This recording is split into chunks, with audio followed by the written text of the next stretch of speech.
شروع کرتا ہوں اللہ کے نام سے جو بڑا مہربان نہایت رحم کرنے والا ہے۔ السلام علیکم دوستو، welcome on S G A stories. عرب کے قبیلے میں ایک غیر مسلم عورت رہا کرتی تھی۔ وہ شادی شدہ تھی اور اس کا پورا خاندان ملک شام میں بستا تھا۔ اس کا شوہر ایک بہت بڑا کاروباری آدمی تھا۔ وہ مرچوں کا کاروبار کرتا تھا۔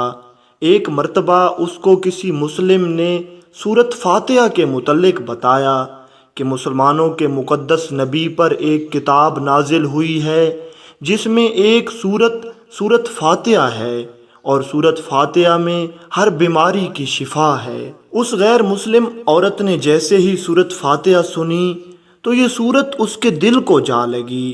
وہ سورۃ فاتحہ کا ورد کرتی رہتی تھی، لیکن اس نے اپنے شوہر کو کبھی نہیں بتایا تھا۔ جیسے جیسے وہ سورۃ فاتحہ کا ورد کرتی جاتی تھی ویسے ویسے یہ سورت اس کے دل میں اترتی جاتی تھی اور اس کا یقین اور پختہ ہو گیا تھا۔ ایک مرتبہ ہوا کچھ یوں کہ اس کا ایک چھوٹا سا بچہ تھا جس کو ایک زہریلے بچھو نے کاٹ لیا۔ بڑے بڑے حکیم اور طبیب بلائے گئے، لیکن انہوں نے اس بچے کو لا علاج کر دیا کہ اس کو جس بچھو نے کاٹا ہے وہ بہت زہریلا اور خطرناک ہے اور اب زہر پورے جسم میں پھیل چکا ہے، اس کا علاج ناممکن ہے اور اب یہ بہت جلد مر جائے گا۔ وہ عورت بیچاری بہت پریشان ہو گئی۔ اس کا شوہر اپنے خداؤں یعنی بتوں کے آگے سر جھکا کے ان سے اپنے بچے کی زندگی کی بھیک مانگ رہا تھا۔ ادھر اس عورت کو یاد آیا کہ مجھے سورۃ فاتحہ آتی ہے اور میں نے سنا ہے کہ سورۃ فاتحہ میں ہر بیماری کی شفا ہے۔ کیوں نہ میں اس سورت کو دم کر دوں اپنے بچے پر اور دیکھتی ہوں کہ بچھو کے کانٹے کی شفا بھی اس میں ہے کہ نہیں ہے۔ جیسے ہی اس نے سورۃ فاتحہ پڑھی اور اپنے بچے پر دم کیا تو وہ بچہ اٹھ کر بیٹھ گیا۔ اس نے پھر جلدی سے سورۃ فاتحہ پانی پر دم کر کے اپنے بچے کو پلا دی۔ تھوڑی دیر میں وہ بچہ چلنے پھرنے لگا جیسے اسے کچھ ہوا ہی نہ ہو۔ جب اس کا شوہر گھر آیا تو وہ حیران اور پریشان ہو گیا اور اپنی بیوی سے پوچھنے لگا کہ تم نے کیا کیا ہے؟ اسے تو حکیموں نے لا علاج کر دیا تھا۔ تو اس کی بیوی نے اپنے شوہر کو بتایا کہ کس طرح مجھے مسلمانوں نے سورۃ فاتحہ سکھائی تھی اور وہی پڑھ کر میں نے اس پر دم کیا ہے اور اسی کی برکت سے آج ہمارا بچہ بالکل صحت یاب ہو چکا ہے۔ جب اس آدمی نے یہ سنا تو وہ تو غصے سے آگ بگولا ہو گیا۔ وہ پہلے ہی مسلمانوں سے نفرت کرتا تھا۔ وہ کسی صورت قبول نہیں کر سکتا تھا کہ اس کے گھر میں مسلمانوں کا ذکر ہو۔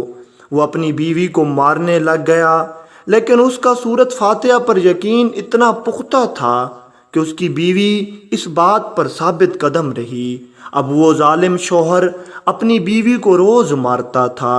ایک دن ہوا کچھ یوں کہ وہ اپنے کاروبار میں مصروف تھا کہ وہی زہریلا بچھو وہاں آ گیا اور اس نے آ کر اس آدمی کو ڈس لیا۔ جیسے ہی بچھو نے اس آدمی کو ڈسا تو زہر سارے جسم میں پھیلنے لگا اور تھوڑی ہی دیر میں وہ مر گیا۔ جب اس کی بیوی کو پتہ چلا تو وہ بہت پریشان ہوئی۔ پڑوس کے لوگوں نے مل کر اس کی آخری رسومات اس کے مذہب کے مطابق ادا کر دیں۔ اب اس کی بیوی اس کا کاروبار سنبھالنے لگ گئی تھی، لیکن وہ عورت تھی، اس سے اس انداز سے کاروبار نہیں سنبھلا اور چند دنوں میں ہی کاروبار ختم ہو گیا۔ نوبت فاقوں تک آ پہنچی تھی، لیکن اس عورت کو سورۃ فاتحہ پر دل سے یقین تھا اور وہ اس سورت کا ورد کرتی رہتی تھی۔ کچھ دنوں کے بعد کہیں باہر سے اس آدمی کا ایک دوست آیا۔ اس نے جب دیکھا کہ سارا کاروبار تباہ ہو چکا ہے تو بہت پریشان ہوا اور اس نے دوبارہ کاروبار بحال کرنے میں اس عورت کی بہت مدد کی اور وہ دونوں ساتھ میں رہنے لگے۔ ایک دن اس نے دیکھا کہ وہ عورت فاتحہ کو ورد کر رہی تھی، تو اس نے اس عورت سے پوچھا تم کیا پڑھ رہی ہو؟ تو اس عورت نے ساری کہانی اس دوست کو بتا دی۔ اس نے کہا کہ اگر اس صورت میں اتنی ہی برکت ہے تو میں بھی اس کو سیکھنا پسند کروں گا۔ اب ان دونوں نے سورت فاتحہ سیکھ لی اور دونوں اس کا ورد کرنے لگے۔